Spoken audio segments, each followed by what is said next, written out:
Amara's cabin sat at the edge of a vast, untamed prairie, surrounded by pine forests that whispered in the wind. For 40 years, she had lived alone, tending her small garden, raising a few chickens, and hunting when the seasons demanded. The townsfolk spoke of her in quiet admiration and cautious respect, an independent black woman, unbent by time or hardship, a living legend of survival. Her days began before dawn. She chopped wood, fed the animals, and tended the soil with hands weathered from decades of labor. Meals were simple, prepared over a wood stove, but each was a labor of love and patience. Love had never been part of her life, not the romantic kind. She had once dreamed of companionship, of a partner who would honor her faith and values. Life, however, had other plans. Heartbreak had taught her caution, and her faith had given her strength. She would remain alone if that was God's will. It was during a late winter evening, the air crisp and heavy with snow, that her solitude was broken. A man appeared at the edge of the clearing, his horse exhausted and his coat dusted with frost. He was tall, with rugged features and eyes that had seen their own share of pain. "Please," he called out, voice hoarse from the cold. "I need shelter. Just for a few days, maybe longer if the storm keeps up." Amara's instinct was caution. She studied him, noting the mud-caked boots, the calloused hands, and the wariness in his stance. Strangers were rare this far from town, and men even rarer with any respect for boundaries. Yet, there was something in his eyes, honesty, perhaps, or desperation, that made her pause. "Rules," she said finally, her voice firm. "You follow them, or you don't stay. Nothing touches my home that I haven't said so. You sleep where I say, eat what I cook, and never, ever, disrespect me." He nodded solemnly, almost reverently, and that night, as the snow fell heavy against the cabin roof, Jericho made himself a guest. Amara didn't yet know how long he would stay, or how his presence would begin to stir things she thought had long died in her heart. The morning light crept through the small cabin window, casting a pale glow on the wooden floor. Amara moved silently, preparing her simple breakfast of cornmeal porridge and fresh milk, while Jericho stirred beside the hearth, rubbing the stiffness from his shoulders. The first few days were tense. Jericho's manners were polite enough, but his habits clashed with her precise routines. He left boots near the door, tracks of mud across the floor, and had a tendency to wander into her carefully arranged pantry. Amara's patience, honed by decades of solitude, was tested. "You can't just leave things lying about," she said sharply one morning, as he carelessly tossed a bundle of firewood in the corner. "I didn't mean no harm," he replied, his voice low but steady. "I'll learn your ways. I promise." Despite the friction, they began to notice each other in small, undeniable ways. Jericho's strength and skill with the land impressed Amara. He chopped wood with a precision born of years on horseback, repaired a broken fence with ease, and even tended to her sick goat without complaint. She had expected only a guest, perhaps a burden, but found herself watching him carefully, taking note of his quiet competence. Their conversation started hesitantly. At first, they were about mundane things, weather, crops, livestock. Then, slowly, Jericho shared fragments of his life, a past marred by mistakes and regrets, a longing for belonging. Amara, in turn, spoke sparingly of her own history, revealing only what she felt necessary to maintain her boundaries. Evenings were the hardest. Sitting across the fire, she could feel the heat of his gaze without meeting it, sense the weight of his presence. She reminded herself that she was 40, cautious, and faithful. She could not allow herself to be swayed by a man, even one as compelling as Jericho. Yet, she felt an unfamiliar flutter, a stirring she hadn't known in decades. By the end of the week, an unspoken truce formed. They respected each other's space, shared duties, and even moments of quiet laughter. The tension had softened into something that hinted at trust, and perhaps, the very beginning of something deeper. As the snow continued to fall outside, Amara wondered, silently, how long she could resist the pull of this stranger who had wandered into her life, and whether resisting was even possible.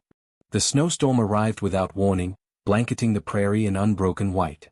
Wind howled through the trees, rattling the cabin windows, and the temperature plunged to bitter extremes.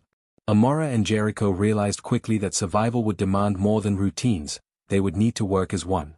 Jericho chopped wood in shifts, keeping the stove burning, while Amara checked on the livestock, ensuring the goats and chickens were sheltered. Every task required careful coordination, hauling water from the frozen creek, stacking firewood high, and keeping the small cabin warm enough to endure the nights. Their hands grew raw and cracked from labor, but neither complained. There was a rhythm to their work, an unspoken understanding forming between them. Evening brought a quiet reprieve. They sat across from each other by the fire, sharing the warmth of both flame and presence. Conversation turned to softer topics, the songs of the prairie, memories of home, and the strange comfort of companionship after long years of solitude. Amara noticed the way Jericho's eyes softened when he listened, the gentle way he handled fragile things, and she felt a twinge of something long forgotten, trust. The storm trapped them in close quarters, and every accidental brush of hands or shared glance was a spark in the cold night. Yet Amara held firm, reminding herself that she was 40, cautious, and faithful. She could feel desire stirring, but she would not surrender it lightly, not to any man, no matter how capable or kind. Jericho, for his part, sensed the boundaries she had set. He moved with careful respect, never overstepping, yet his patience and consistency were persuasive in their own quiet way.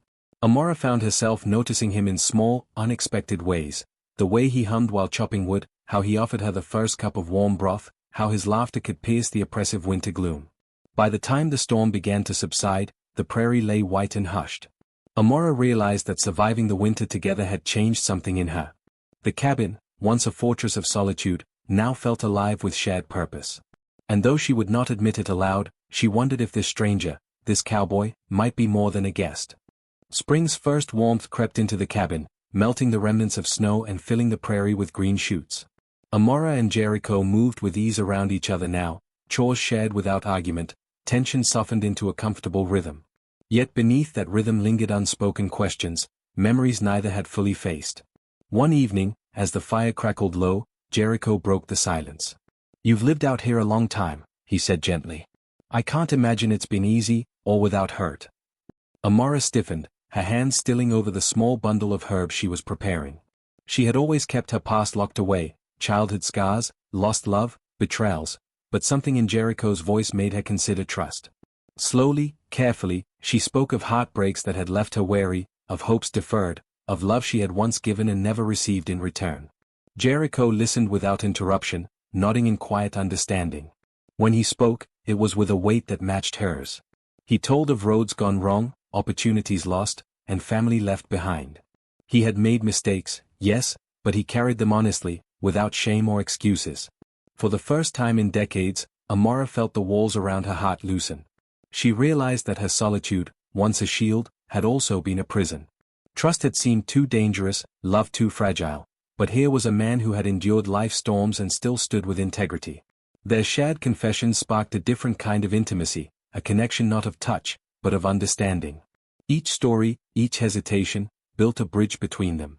Amara's faith, once solely a guide for survival, now seemed to whisper that perhaps God had not abandoned her to loneliness, but had prepared her for a second chance. As the night deepened, the cabin felt warmer than the fire could make it. Jericho's presence was no longer just a guest in her life, he was a companion in thought, a confidant in silence. Amara, staring into the dying embers, wondered if her heart, long held back by caution and devotion, could find room to open again. For the first time in 40 years, she allowed herself to imagine a future, not just of survival, but of shared laughter, trust, and perhaps, love. Spring had fully arrived, painting the prairie in gold and green.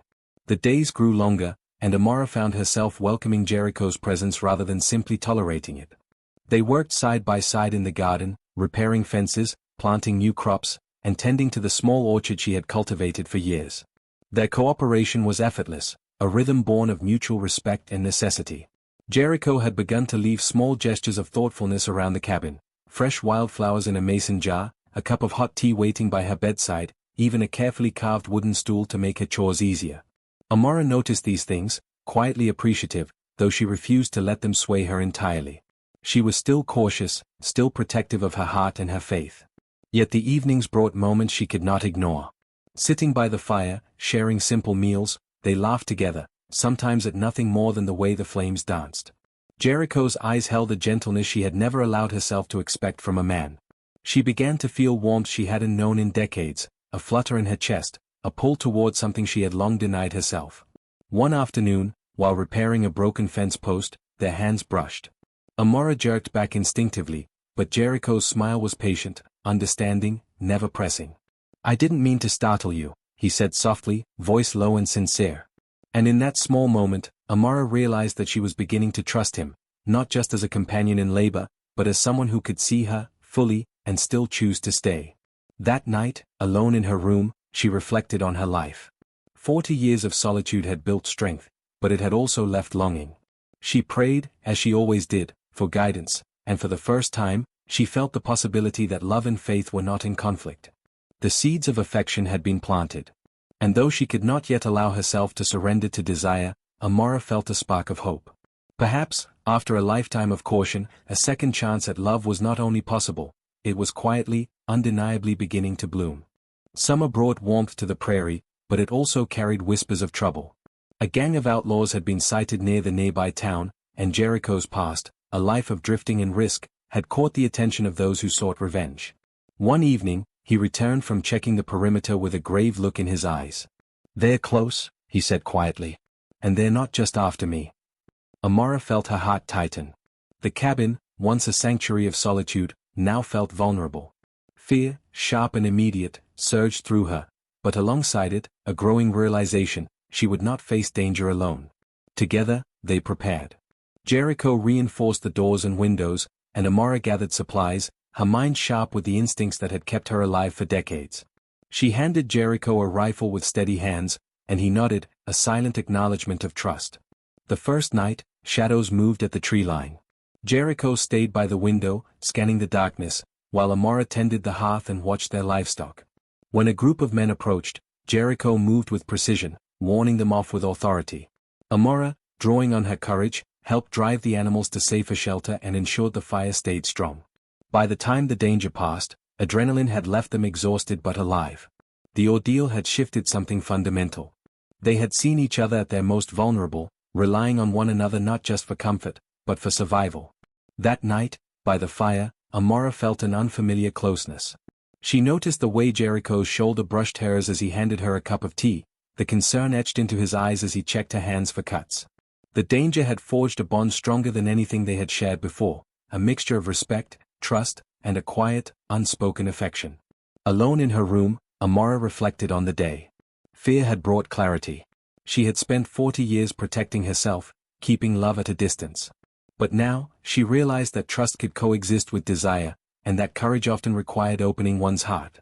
For the first time, she wondered if perhaps survival wasn't enough, if there was room in her life for love, partnership, and something deeper with Jericho. The prairie basked in the golden light of early summer, and the cabin seemed warmer than ever, not just from the sun, but from the quiet closeness that had grown between Amara and Jericho. Yet as their bond deepened, Amara felt a tension she hadn't experienced in decades, desire mixed with devotion, love balanced against faith. One evening, Jericho helped her repair a broken section of the fence. As they worked side by side, his hand brushed hers, lingering just long enough to make her pulse quicken. She pulled back gently, reminding herself that her faith demanded patience, that her heart and body were not to be surrendered lightly. Jericho noticed the hesitation but said nothing, only offering her a small, understanding smile. Later, by the fire, Amara knelt to pray. She sought guidance, asking whether opening her heart, and eventually, her body, to Jericho could honor God's plan. She reflected on her life, 40 years of careful solitude, of survival and devotion, of guarding herself against heartbreak. And yet, here was a man who had proven his respect, his patience, his loyalty. Could love exist without compromise of faith? Jericho sat nearby, his presence calm, almost reverent. He spoke softly of honor, of respect, and of his willingness to wait for her on her own terms. No pressure. No rush. Just unwavering devotion. It was in that patience, that steadfastness, that Amara felt the first stirrings of true trust in years. They shared stories long into the night, laughter mingling with silence, companionship deepening into something sacred. Amara realized that love could be a choice, not a loss of control, a partnership where boundaries were honored and faith could remain intact. By the time sleep claimed them, Amara's heart had shifted. She was no longer afraid to imagine a life beyond solitude. There was room now, for hope, for trust, and perhaps, for the slow, deliberate bloom of love with Jericho. For the first time in 40 years, she felt the possibility of a future that included both faith and desire, courage and intimacy, survival and partnership. The summer sun lingered long over the prairie, painting the cabin in gold as Jericho and Amara worked together to expand her garden. The ease between them had grown into something undeniable, a rhythm of shared labor, quiet laughter, and unspoken glances that spoke volumes. That evening, as they rested on the porch with cups of tea, Jericho turned to her, his gaze steady. "Amara. I can't keep this to myself any longer," he said, voice low but certain. "I care for you. More than I ever thought I could care for anyone. And I would honor you, always." Amara's heart skipped. She had felt the pull for months, the warmth that grew whenever he was near, but hearing the words aloud made it real. She swallowed hard, feeling both fear and longing. "Jericho. I felt it too," she admitted, her voice trembling. "But I'm cautious. I've lived my whole life protecting my heart. And my faith, it's always been my guide." He nodded, understanding shining in his eyes. "I wouldn't ask you to compromise that. Not now, not ever. I only want what you're ready to give." For a long moment, they sat in silence, listening to the wind rustle through the prairie grasses. The weight of their confessions hung between them, but it was not heavy, it was freeing. Amara realized that trust and desire could coexist, that love could honor faith without fear or guilt. Tentatively, they reached for each other, fingers brushing, then holding, the contact deliberate and gentle. The tension that had simmered for months transformed into something tender and electric. Their connection was no longer only emotional, it was spiritual, a meeting of hearts and souls shaped by years of solitude, survival, and unspoken longing. That night, Amara allowed herself to imagine a life beyond the cabin, beyond fear, beyond caution. She could see a partnership built on mutual respect, shared labor, and love that honored both heart and faith. Jericho had proven he could wait, he could protect, he could love without demand. And in that understanding, she found a quiet courage, the courage to embrace the possibility of love fully, without shame, without hesitation, and to let the years of solitude finally give way to a shared future. The prairie glowed with the soft light of late summer, and the cabin seemed to hum with a quiet warmth that was more than the sun. Amara and Jericho had grown inseparable, partners in work, in trust, in quiet joy. Yet a deeper longing lingered, a desire neither had yet acted upon, tempered by faith, respect, and patience. One evening, after a day of tending the orchard and repairing fences, they sat by the fire. Jericho took her hand gently, eyes searching hers for permission, not assuming it. "Amara," he whispered, "I would honor you in every way. Only if you're ready." Her heart pounded. 40 years of caution, devotion, and solitude had prepared her for independence, but not for this. She had always believed that love and desire could be sacred, that the first act of intimacy could be a choice, not a compromise. And now, with Jericho's unwavering patience, she felt ready. They moved together slowly, each gesture deliberate, filled with reverence. The trust they had built, the shared labor, the confessions, the long months of survival and conversation, made every touch electric yet tender. Amara surrendered not out of fear or longing alone, but out of faith in him, in herself, and in the life they were beginning together.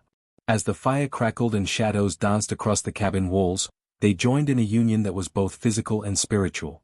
It was a culmination of years of waiting, of guarding hearts, and of discovering that desire and devotion could coexist. Jericho's reverence for her boundaries, and her trust in him, made the experience transformative, a gift, a shared sacred moment rather than a mere act of passion. When they finally rested, entwined and breathless, Amara felt a profound peace. Her life of solitude had not been in vain, it had led her to a love grounded in respect, faith, and shared courage. She was no longer merely surviving, she was living fully, with a partner who honored her, cherished her, and had earned her trust and heart. The cabin, once a fortress of loneliness, now held warmth, laughter, and the tender promise of a future together. Summer ripened into a golden harvest, and the prairie around the cabin thrummed with life. Amara and Jericho moved together seamlessly, tending the garden, repairing fences, and caring for the livestock. The cabin, once a fortress of solitude, now echoed with laughter, conversation, and the warmth of shared life. Their bond had deepened beyond romance, it had become partnership in every sense. Jericho's steady presence, patience, and unwavering respect allowed Amara to embrace love without fear, while her strength and wisdom grounded him. Together, they were more than the sum of their years of solitude, they were a team, bound by trust, faith, and a love that had grown deliberately, tenderly, over time. One morning, as the sun painted the sky in shades of amber, Amara knelt by the small orchard, watering the young saplings. Jericho joined her, silently taking her hand. No words were needed, their hearts spoke a language all their own. Amara felt a quiet gratitude, for survival, for second chances, for the man who had honored her in every way. They spoke of the future, a home expanded, crops thriving, perhaps even a family of their own. For the first time in decades, Amara could see a life filled with both purpose and companionship. Her faith, once a guide through solitude, now supported a life rich with love and joy. That evening, as they sat together on the porch, watching the prairie sway in the evening breeze, Amara rested her head against Jericho's shoulder. She reflected on her journey, 40 years of independence, hardship, and faith, followed by a 6-month season that had transformed her life.